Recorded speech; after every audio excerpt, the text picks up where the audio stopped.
Hello, this is Chaplain73. Thank you for joining me again today for another interview. And today I've got the mighty Silent Bill with me today. Hello, Bill. How you, mate? You all right? Yeah, not bad, not bad. I'm just going to crack on with the questions, Bill, and you can just tell us a bit more about what you do and who you are and everything. So first All question right. is, who are you, what do you do, and where are you based? Well, my name's Bill. I don't know what I do because I really don't actually create much art these days. I've just like to do like project type stuff. Do you know what I mean? Based in Merseyside. So there's a few nice places in Liverpool called the Baltic Triangle. That's quite, it's similar to Brick Lane Oh, down right. London. Yeah. So tend to go over there a lot with a few of the artists I know from around here. It's generally like Kiwi, Random, and Yeah. Lost Hills. Yeah. Yeah, it's good. Yeah. But Ideal. in terms of art-wise, I don't really know. I like to have a little go writing. I like to do text stuff in art. Yeah. But yeah, don't really create much nowadays, to be honest, though. Well, one thing I really wanted to speak to you about, and obviously we can see the logo rather than your face, is SOSVA and how you came about creating that. So the next question is, tell me a bit more about SOSVA. Where did the idea come from, and did you ever expect it to become what it is? And you might want to just tell people what SOSVA is, just in case they're not aware. It's an art collective primarily. It's an art collective it's international now. The members are all around the world. But it's more of I can't explain it. Some people say it's more of like a vibe now, or a family type thing. Do you know what I mean? A networking type thing. Yeah. When I originally thought of it, I thought, what's the maddest thing you can think of? Do you know what I mean? Because then people are like, it's not so secret, is it? And it's like, oh my God, yeah, that's the idea. Once you've seen it, it's no longer a secret. Yeah. But also, once you've seen it, you kind of can't unsee it. You know what I mean? You can put stickers up everywhere. People might not see them until one day they finally go, what's this? And then they look into it and you go, oh my God, that's everywhere. I've seen that. Yeah. In multiple places. But I originally just created it by making just like a member form. Just like I did it just for kind of a laugh to send to people. And I sent it to people, but then people were filling it out, and they were filling it out amazing. Some really amazing application forms. And I thought, that's brilliant. That's like an art piece in itself. And it was showcasing what people, what genre or what type of art they did. Yeah. And then when people started sending them back, and then I kind of thought, oh my God, this has got like an element of it could do some good. Do you know what I mean? It can bring people together to do things. And very early on, we were having exhibits and stuff like that. Exhibits, members were doing them all over the place, London. There was one in Miami, Australia, Scotland. So I remember posting a piece to Australia for the Australian one. Yeah, that was a brilliant one. That. Well, we made a book, didn't we, of all the exhibits and stuff and that. And the Australian pieces were fantastic. But the book was only limited to, I think, like 200 books. So people come across it now and you go, can I get one? I go, look, it's unless you know someone that's got one and is selling it, not going to happen, is it? But I didn't imagine I didn't imagine it would kind of grow into what it was, what it is. Because I got freaked out once when I was looking online and spotted like the logo somewhere in some like strange place in America, in some like little town. And I looked at it and I thought, they've never once contacted us. They've never once shown us it. It's like they've just gone off and done their own thing with it, somewhere far flung away. And I was like, this is really strange, this. It kind of like made me think, wow, this is really strange. But I trademarked the logo as well. Like back in the day, just so to kind of protect it for like members to adapt and stuff, but not to appear anywhere, you know, like Primark or Topshop or something. Yeah, yeah. You know what I mean? Because it's happened that someone was trying to like mass produce it out in Thailand, I think it was. I got sent something, and I had to say to them, look, you're going to have to remove that. And they were like, you know, yeah, I just didn't imagine, you know, people would gravitate towards it in that sense. But, you know, there's pretty much I don't think there's much around like that anyway.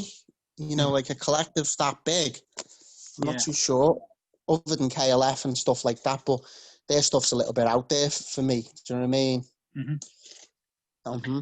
Yeah, I mean, when you go to street art festivals and things in the UK, you do see a glut of SOSVA t-shirts and members, and it's a great camaraderie between the people. You know, people approach you and go, "Oh, you're SOSVA. Oh, I'm so and so." You know, I've been following you for 3 years on Facebook or whatever, and you know, finally get to meet them. Yeah, it's a good intro. It's a what is it, like a little nod to each other. You kind of know. It's like, listen. Yeah, it breaks down barriers, doesn't it? Yeah. Yeah. One of my mates came up from London once, and he had a big suitcase, and he was trekking it round Liverpool. And another member must have spotted him wearing a t-shirt and was like, all right, man, what are you doing? Do you know what I mean? And then got him and took him to where he needed to go. It's like little things like that. Do you know what I mean? It's like, you know, I really like that part of it. Yeah, definitely. People coming together and stuff. I mean, I know a lifesaver, Lynn in Weston, you know, put me up for the night just because she was a member of SOSVA and I was a member of SOSVA. You know, it's kind of, you know, that's the kind of family kind of perspective to it. You know, the bit. Yeah. People help. There's someone down London that always puts us up. I'm not going to say the name because everyone will want to descend on their house then. You know what I mean? But it's very similar. Do you know what I mean? It's like, come down, stay. You're like, oh, thank you ever so much. Really appreciate that and stuff. I really like it. It's a nice vibe and that.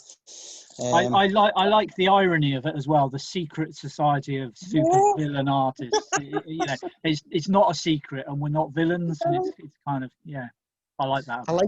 I like the people who take it very serious, and then they get like a bee in the bonnet about. I'm just like, oh, you're completely missing the point, you know. Yeah. But definitely. Also the ones who like say like someone's got a T-shirt or a logo, and then they do some wrongdoing to somebody or something, and then all of a sudden it's like as if we've all done that. And I like to use an analogy. I say, look, if somebody robs a bank wearing a Liverpool football T-shirt, you know, the bank doesn't go contacting Liverpool Football Club. Do you know what I mean? Yeah, absolutely. That's what kind of annoys me, the way you can kind of get dragged into stuff. Yeah, you can't be. No, but you get dragged into stuff that's unnecessary, and then you're all branded, and then you're just like, oh, go away, man. I'm not interested. Got no time for that no more. A few years back, it bothered me a bit and upset me. Now I just think, do you know what? I don't care. Yeah. Moving on to the next question. Obviously, you've already mentioned that you're not doing as much artistic output as you were. However, who would you say, or what would you say, has influenced your artistic output the most? Well, back in the day, when I was a kid, I saw a documentary on this artist called J.S.G. Boggs, and he was an American artist that would draw dollar bills to scale, and then he would try and spend them, not as a forgery, but as an art transaction. Yeah. So he'd draw $100 bill, and then he'd want to pay for his meal with it. I think there's a documentary on him. I'm not sure, but he came to England to do an exhibition back in the day, and he got raided, you know, like under forgery type things and stuff. All right. So that was like my first influence. After I left university, I started to create money art, fictional money art and stuff. Yeah. I used to really enjoy doing that. Then I met a few. At the time, there wasn't that many at the time doing money art. So I met a French guy, Cedric, and he organised an amazing exhibit in Paris. There was this artist, like squat from the 60s or something, and he'd managed to keep a building on the main like high street, what would cost millions of pounds, and the government gives him it. You know, it was a very, very modern building as well. So I met a few of the other money artists there and stuff. Right. So I'd say JSG Boggs originally kind of inspired me, and then obviously the usual crowd like Black and Banksy and stuff. But mostly comic book artists as well from when I was a kid. Simon Fairman, he did the Transformers, Action Force comics and the Marvel UK ones, which I think most people my age and my era, you kind of grew up reading them. And that's what you'd start drawing, isn't it? Like comic books and stuff. Things like that. But that's basically it, really, because I'm not really into, like contemporary art. Well, so not contemporary art, sorry. Like classical stuff where I like pop art. So I'd say some of that's influenced me as well, but I'm not into what the masters, create and stuff. Obviously, it's amazing, but it's just doesn't do it for me for some reason. Unless it's naked women showing the boobies. I like that. So what's the most memorable experience you've had during your creative journey? And I know you've had a few, but... Oh, Jesus. There's been some mad ones, I think. Recently, when Doe and Angus went out to Palestine, that was absolutely insane. Honestly, we knew it was going to be a bit scary. But we just didn't realise the extent of it. And, the moment we arrived there, we were interrogated. We left the airport. The army arrived. They started interrogating the taxi driver. Fine him $200 for nothing. We're like, oh, we've made a mistake here. We really have. So we get to the Banksy Hotel. Go round, have a look at all the pieces on the wall and stuff. There's a couple of lush socks and stuff, pieces still up and that. Spend a bit of time at the hotel. We want to do the wall the next day, so we go get supplies. The taxi driver takes us around everywhere. We get it all. We're doing the wall, and then we're told, quick, run now, go, they're coming for you. And we're like, oh my God, the army's coming to get us here, because we saw how they did. It's one strange situation there. So we all run off and hide in the hotel. We just all dart off in every direction, just like panicking, thinking they're going to come and interrogate us now, and it's not going to be fun. Because I think about a month before we went, they'd actually arrested. I don't know whether it was an Italian artist. I'm not sure. They'd arrested somebody for putting stuff up on the wall. As well. So that was a bit leery. And then after we'd all calmed down later on, I went off and did something elsewhere on the wall, and I come back and I'm telling the guide who was taking us around, I said, I've just done the tower wall there, and his face just dropped. He's like, what? And I went, what's up? I said, what's the worst he'll do? Throw piss on me? And he's like, no, shaking his head. And I'm like, what? Arrest me? He's like shaking his head, going like, no.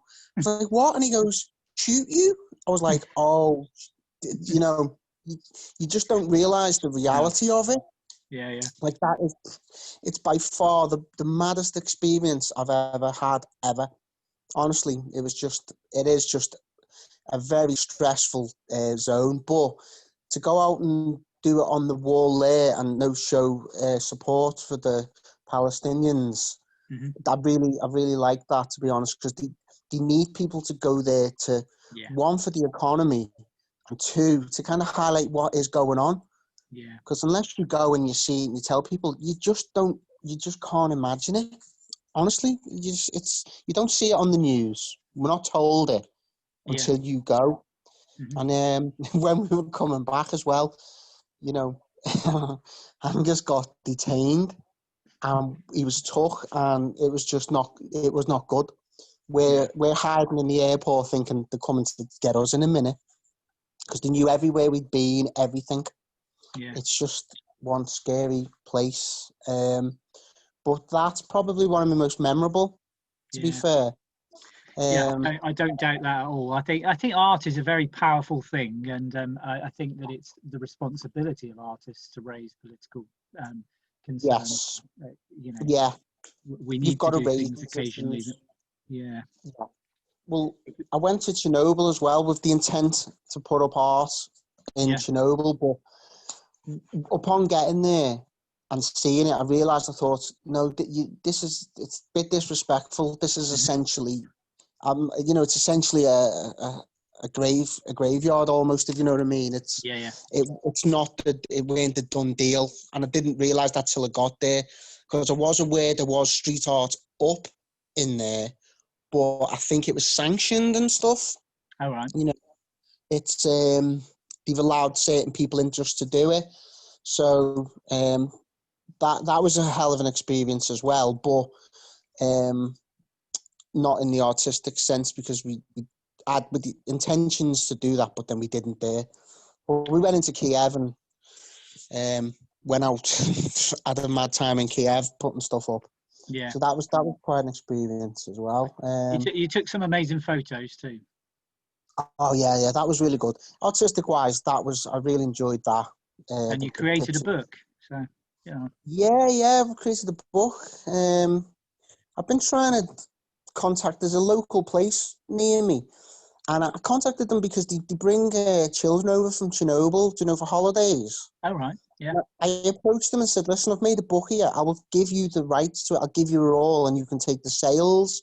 Mm-hmm. And they never got back now after I sent them it.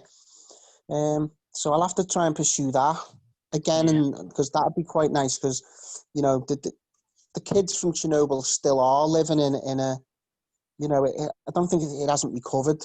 Some of them, the ones that left, and that's very poor still. Yeah. But I'd like to try and do that at some point. That'd be a cool project. That'd be great. That would. The balloon in near space as well. That was a fun project. Yeah. Putting the logo, it took loads of planning though. That was really what's the word, like scary. Are we going to retrieve the balloon? Mm-hmm. We're going to do this. So it went off radar for like 2 hours. I thought, oh, it's gone. We tried.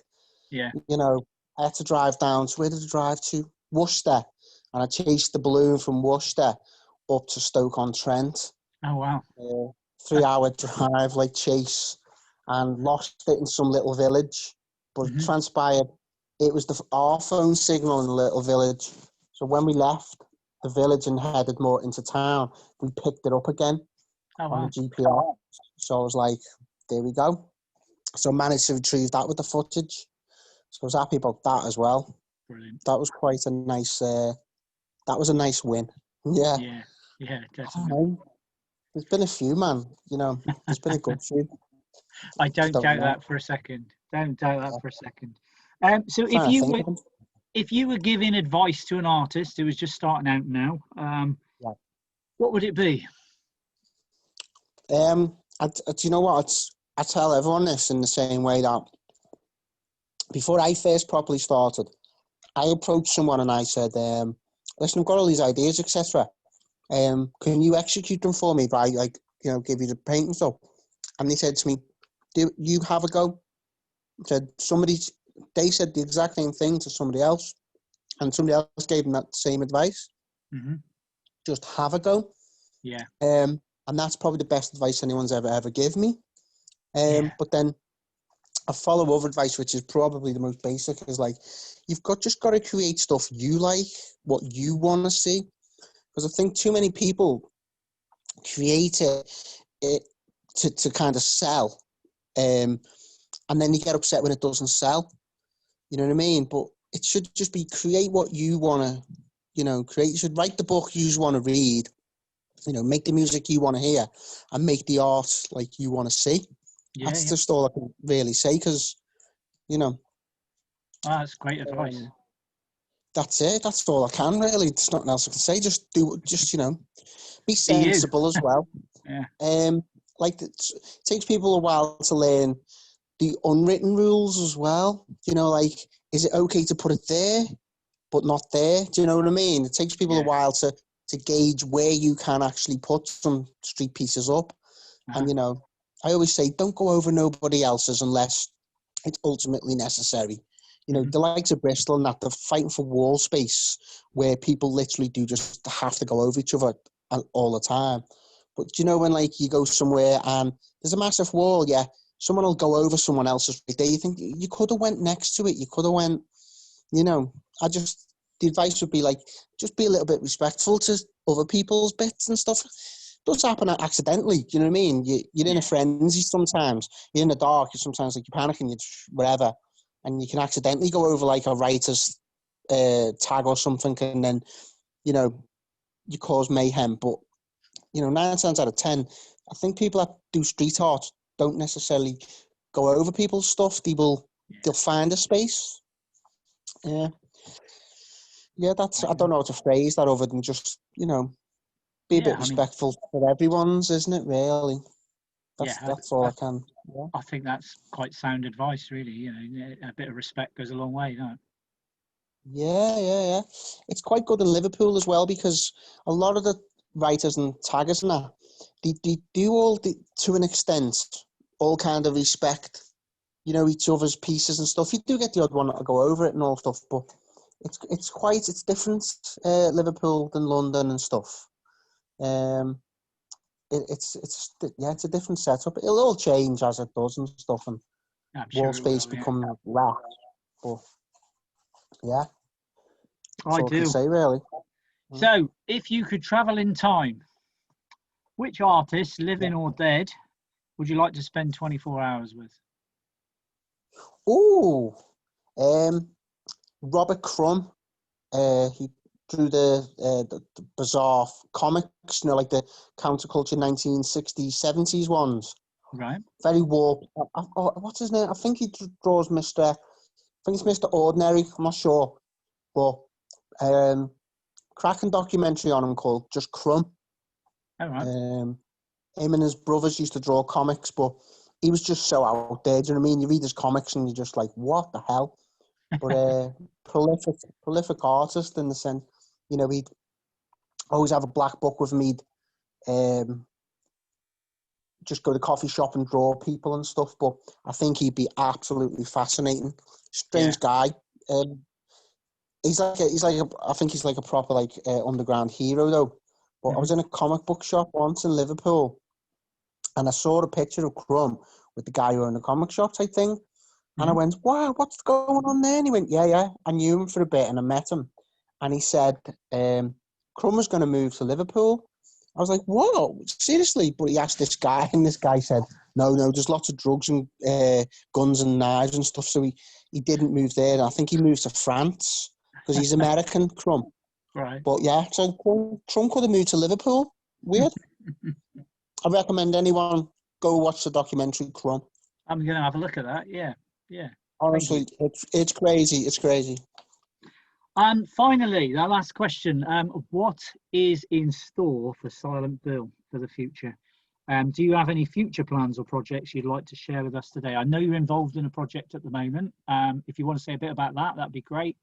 And anything else coming up? Well, the most recent one, thanks to everybody, lots of artists, including yourself, all donated pieces of art and stuff, raised over seven grand towards want to set up a telephone project for the homeless. Yep. So it's the telephone you can use. It'll be free of charge.